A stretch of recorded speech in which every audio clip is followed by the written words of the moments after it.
Cuán firme cimiento se ha dado a la fe de Dios en su eterna palabra de amor. Con el propósito de compartir con usted todo el consejo de Dios, le presentamos A través de la Biblia, un análisis de la Biblia, libro por libro, que nos ayudará al crecimiento de la vida espiritual. Estos estudios fueron diseñados por el Dr. J. Vernon McGee, destacado maestro y expositor de la Biblia. Le invito a que nos acompañe en este fascinante recorrido de A través de la Biblia. Cuán firme cimiento la palabra de Dios. ¿Cómo están? Me alegro de darles la bienvenida a otro encuentro con la palabra de Dios. Hoy comenzamos una nueva etapa en nuestro recorrido por las Sagradas Escrituras. Nuevo Testamento. Carta de San Pablo a los Filipenses. La carta del gozo y la alegría cristiana. Un contenido magnífico, maravilloso, seguramente que le ayudará mucho a crecer en el conocimiento del gozo cristiano. Hay una frase allí en el capítulo 4, verso 13, que es frase preferida mía y de muchas personas que conocen el contenido de este maravilloso tiempo que hemos de pasar con la palabra de Dios. Esta frase es algo especial, diferente. 4.13, lo tiene por allí, Filipenses 4.13, incluso hay mucha gente que lo conoce de memoria, este versículo. Dice, todo lo puedo en Cristo que me fortalece. Y también, acuérdese de Filipenses 4.4. Téngalo en cuenta mientras vamos avanzando en el estudio de la carta. ¿Tiene las notas y bosquejos de Filipenses? Si no las tiene aún, entonces pídalas a la dirección que daremos al finalizar el programa de hoy. Vamos a encomendarnos en las buenas manos de Dios. Señor, te damos gracias por este tiempo que podemos pasar juntos hoy, al comienzo de este estudio. Enséñanos a disfrutar de esta palabra tuya en la carta a los Filipenses. Abre nuestra mente y nuestro corazón para recibir las alegrías y el gozo que vienen de ti. Oramos agradecidos en el nombre de Jesús. Amén. En el día de hoy, amigo oyente, llegamos a otra de las epístolas de la prisión. En la última oportunidad en que estuvimos viajando por el Nuevo Testamento, vimos la carta a los Efesios. Ahora, esta carta a los Filipenses fue escrita al mismo tiempo que la carta a los Efesios, y era una de las 4 epístolas que mencionamos en esa ocasión, que se llamaban las epístolas de la prisión, porque fueron escritas por el apóstol Pablo durante el tiempo que él estuvo en prisión en Roma. Ya hemos visto la carta a los Efesios, y ahora nos toca observar la epístola a los Filipenses. Luego veremos lo que nos dice Colosenses, y por último tendremos la pequeña carta a Filemón. Esta epístola que Pablo escribe a los Filipenses es una de las cartas más hermosas que él haya escrito. No tiene ninguna crítica contra la iglesia de Filipos, y parece que las cosas andaban muy bien en ese lugar. Él tenía una relación muy personal, cercana, podríamos decir íntima, con esta gente. Si nos atenemos a lo que dice esta epístola, Pablo se sentía más cercano a la iglesia de Filipos que a cualquiera otra iglesia que él fundó. Y las personas en Filipos parecen haberle amado a él mucho más que cualquier otra iglesia. Y como resultado, tenemos esta carta que es algo selecto. Pablo visitó Filipos durante su segundo viaje misionero. Usted recordará que Pablo y Bernabé habían tenido una división a causa de la diferencia de opinión en cuanto a Juan Marcos. Pablo, más adelante, cambió su punto de vista en cuanto a Juan Marcos, y entonces pudo decir de él, «Toma a Marcos y tráele contigo, porque me es útil para el ministerio». Pero en este segundo viaje misionero, Pablo no quiere saber nada de tener a Juan Marcos con él, porque él había demostrado cierta cobardía y quería regresar a su hogar cuando ellos se encontraban en Asia Menor. Y aquí Pablo continúa con su viaje. Él tomó como acompañante a Silas, y Bernabé continuó su viaje con Juan Marcos. Luego Pablo fue a visitar a los Gálatas y a las iglesias que él había fundado durante su primer viaje misionero. Pablo y Silas intentaron ir a Asia, y según el relato que tenemos en el libro de los Hechos de los Apóstoles, fue prohibido por el Espíritu Santo ir a predicar en ese lugar. Podemos leer en el capítulo 16 de los Hechos de los Apóstoles, allá en el versículo 6, lo siguiente: «Y atravesando Frigia y la provincia de Galacia, les fue prohibido por el Espíritu Santo hablar la palabra en Asia».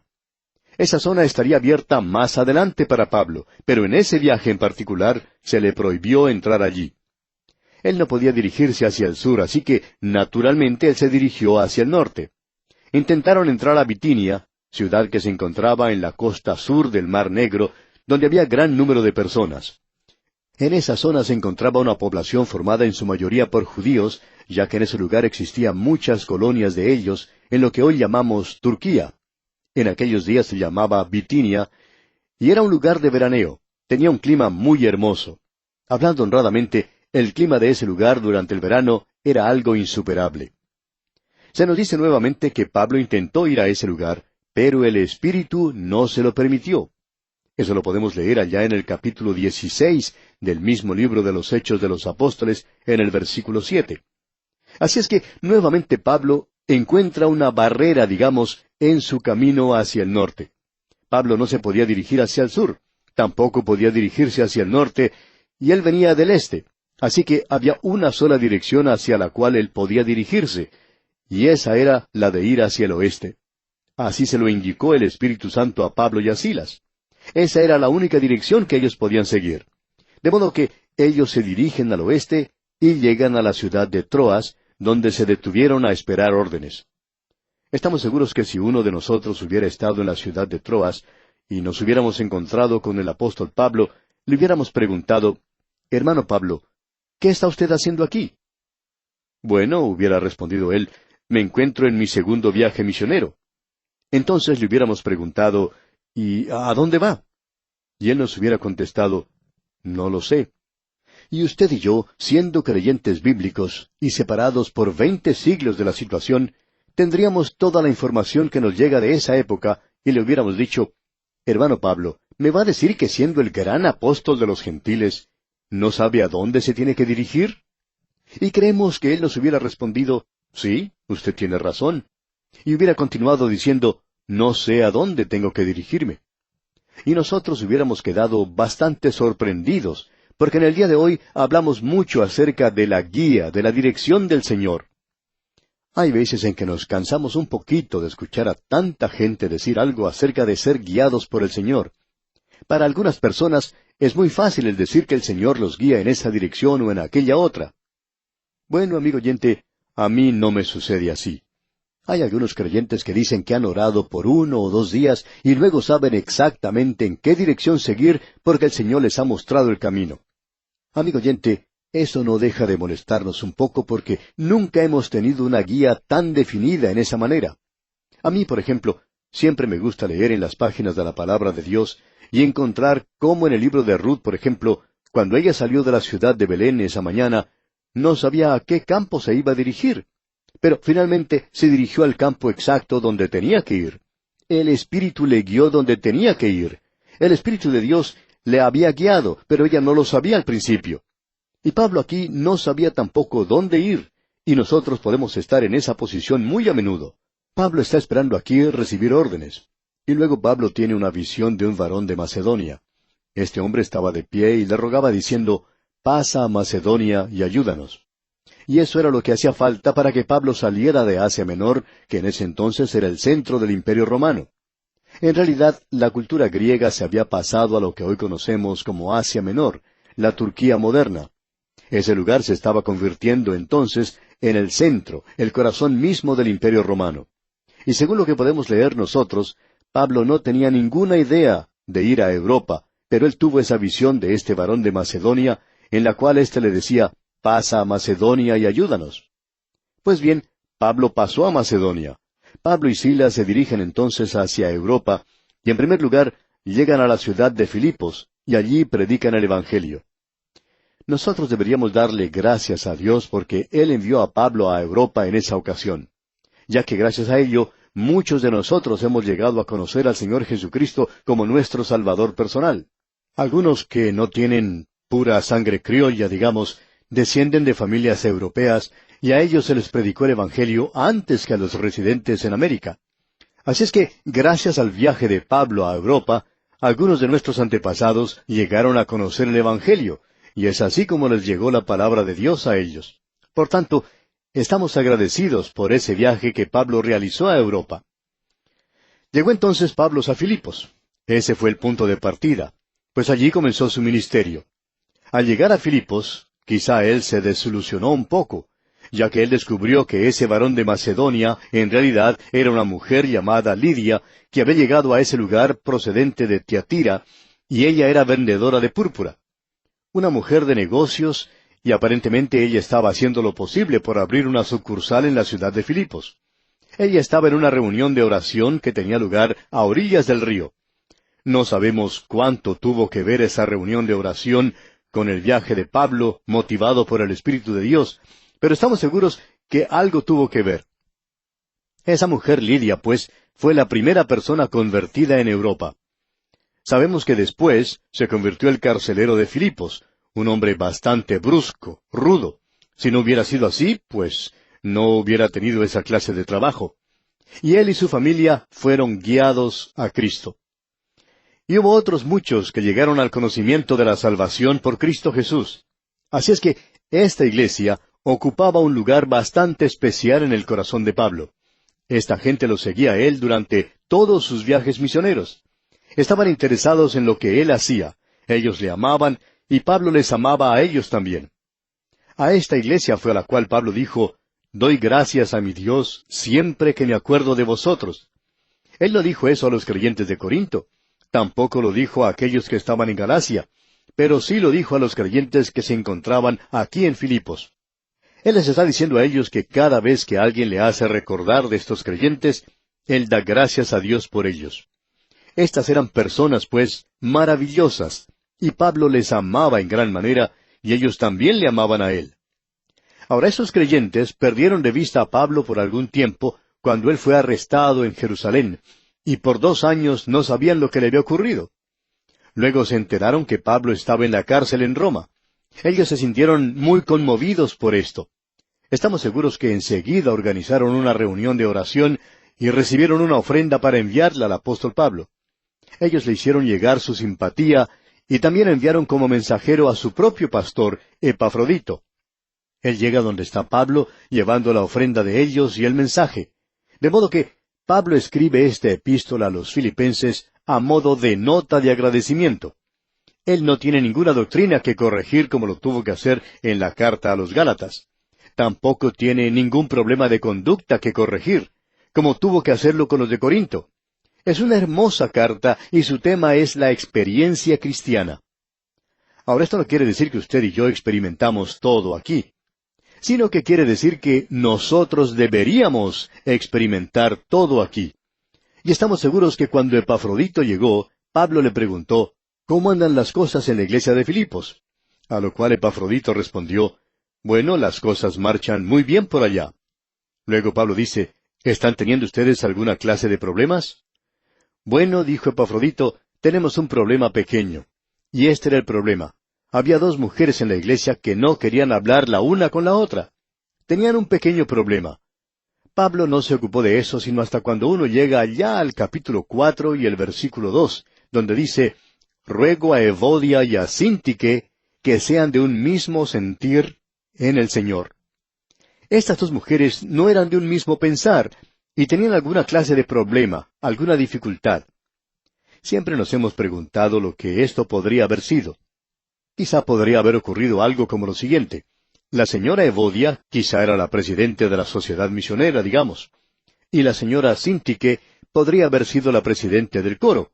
Y ambos grupos pensaban que cierta noche tenían la iglesia para realizar sus propias actividades. Hubo cierta confusión acerca de la fecha, y ambos grupos llegaron al mismo tiempo. Entonces la señora Evodia le dijo a la señora Sintique lo que ella pensaba, y luego la otra le replicó de la misma manera.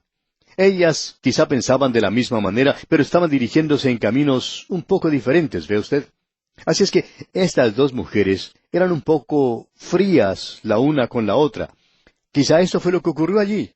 Parece que no era nada serio. Así es que Pablo dice, ruego a Evodia y a Sintique que sean de un mismo sentir en el Señor. Eso aparentemente era lo único que andaba mal. Más adelante, en ese mismo capítulo, Pablo les agradece por su ofrenda. Pero de lo que él escribe en la carta es acerca de la experiencia cristiana. Ahora, en el capítulo 1 de esta epístola a los Filipenses, encontramos la filosofía de la experiencia cristiana, o la podríamos llamar del vivir cristiano. Y eso me gusta más.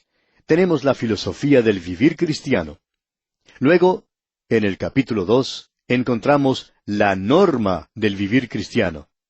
En el capítulo 3 tenemos el premio o el galardón por el vivir cristiano. Y luego en el capítulo 4 encontramos el poder para el vivir cristiano. Así es que tenemos ante nosotros una epístola maravillosa, y es una de las epístolas de la prisión que llevó de regreso Epafrodito a la iglesia de Filipos. En el día de hoy queremos por lo menos asomarnos al umbral de esta epístola, y encontramos, como ya hemos dicho en el capítulo 1, la filosofía para el vivir cristiano. En los primeros 2 versículos tenemos la introducción a la epístola. En los versículos 3 al 11 encontramos el sentimiento tierno del apóstol Pablo para con los creyentes de Filipos. No hay nada que se asemeje a esto. Uno puede encontrar que Pablo tiene un interés verdadero y amor para con las otras iglesias, pero no hay nada que se parezca a lo que se menciona en esta carta. Luego en los versículos 12 al 20 encontramos que la prisión y la aflicción hacen progresar el Evangelio. Y luego, en los versículos 21 al 30, tenemos una sección que podríamos titular Por vida o por muerte. Debemos decir que esta es una maravillosa epístola, esta que tenemos ante nosotros. No vamos a estar sentados en los lugares celestiales como ocurrió al principio de la epístola a los Efesios, sino que lo que vamos a encontrar aquí es algo que podemos aplicar en nuestra vida diaria. Aquí tenemos algo que es bueno para su vecindario y el mío, para su iglesia y la mía. Comencemos pues a leer lo que dice el versículo 1, para poder pasar algún tiempo en esta epístola y saborear así algo de la dulzura que en ella encontramos.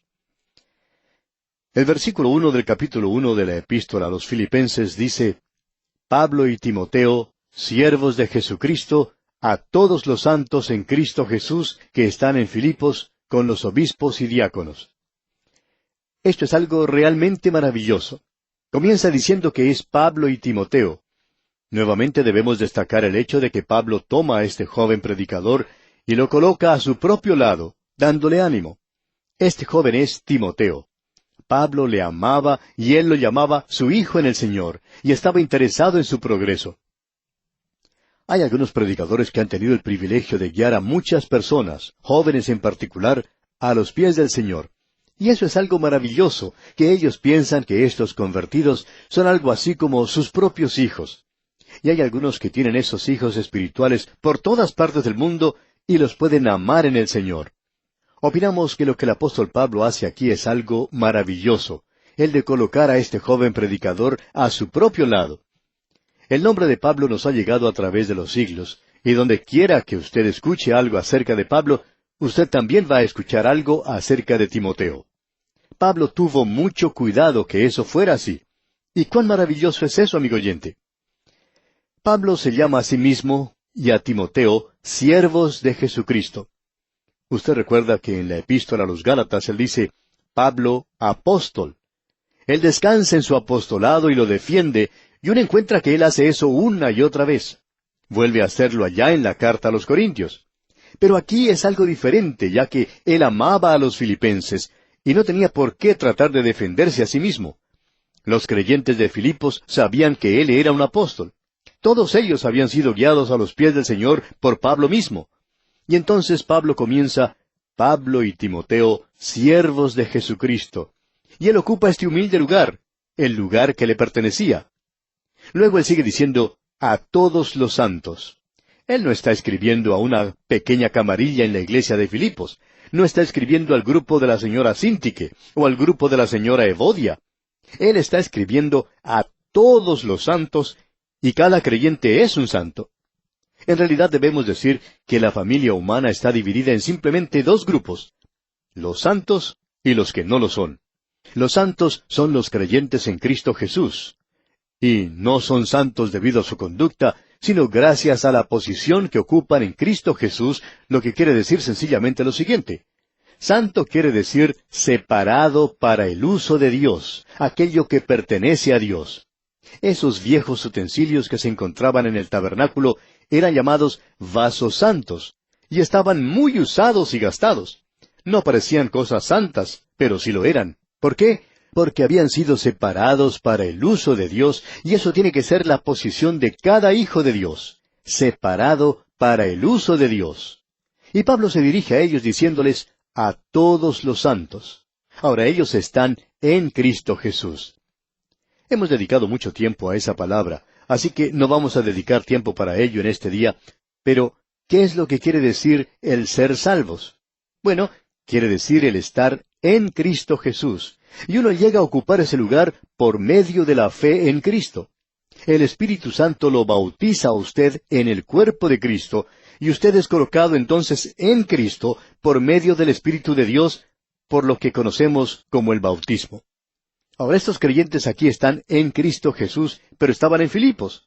Y en realidad no importa dónde estos creyentes estén. No interesa dónde esté usted, amigo oyente. Puede que usted esté en Bogotá, Colombia, en Caracas, Venezuela, en La Paz, Bolivia, en Quito, Ecuador, allá en Santiago de Chile o en la Patagonia. No importa dónde esté en cualquier ciudad. Lo importante, amigo oyente, es si usted está en Cristo Jesús. Esto es lo que tiene importancia aquí. Luego Pablo dice, con los obispos y diáconos. Es interesante ver que esta palabra obispo se refiere a la tarea que esos hombres realizaban. Esa es la palabra pastor. Y el término ancianos se refiere a la persona, al individuo. Estos deberían ser hombres maduros. O sea que son la misma cosa. Uno de los términos se refiere a la tarea, al oficio, y el otro se refiere a la persona. Y diáconos tienen que ser hombres espirituales que están realizando una tarea o servicio secular. Bien, amigo oyente, vamos a detenernos aquí por hoy. Hemos analizado el versículo 1 de este primer capítulo de la epístola del apóstol San Pablo a los Filipenses, y Dios mediante, en nuestro próximo programa, continuaremos nuestro estudio de este capítulo y comenzaremos con el versículo 2. Y por supuesto le invitamos a que usted nos acompañe mientras continuamos en este interesante estudio, porque estamos seguros que ha de ser de especial bendición para usted. Así es que le invitamos a sintonizarnos en nuestro próximo programa. Al despedirnos, dejamos con usted las palabras del apóstol Pablo, estando persuadido de esto, que el que comenzó en vosotros la buena obra, la perfeccionará hasta el día de Jesucristo. Hasta entonces, pues, amigo oyente, que Dios le bendiga, es nuestra ferviente oración. Lamentablemente el tiempo se nos ha terminado. ¿Qué le ha parecido el programa? Nos gustaría saber cómo le ayudó. En pocos segundos más le daré la dirección para que nos escriba. Usted puede escuchar, a través de la Biblia, de lunes a viernes, en esta emisora y en este mismo horario. Será un grato placer poder enviarle las notas y bosquejos de este programa. Estos libritos, sin costo para usted, le ayudarán a seguir paso por paso los estudios en cada libro de la Biblia. Su apoyo a este programa es muy importante para que podamos continuar día tras día con estos estudios bíblicos por radio. Pedimos su apoyo en oración y con sus ofrendas y donaciones para que podamos continuar en esta emisora. Si necesita más información o sencillamente para que nos cuente acerca de los beneficios que recibe de este programa, escriba a la siguiente dirección: A través de la Biblia, apartado 2805, Miami, Florida, 33265, 2805, Estados Unidos. Repito, programa A través de la Biblia, apartado 2805, Miami, Florida, 33265, 2805, Estados Unidos. Por correo electrónico, escriba a atv@transmundial.org. Telefónicamente puede llamarnos ahora mismo gratuitamente al siguiente número: 1-800-880-5339. 1-800-880-5339. Amigo y amiga, nos tenemos que despedir ya mismo. Pido a Dios que le bendiga. Este programa es producido bajo los auspicios de Radio Transmundial. Todo lo pagó Cristo, quien por mí libremente derramó su sangre carmesí.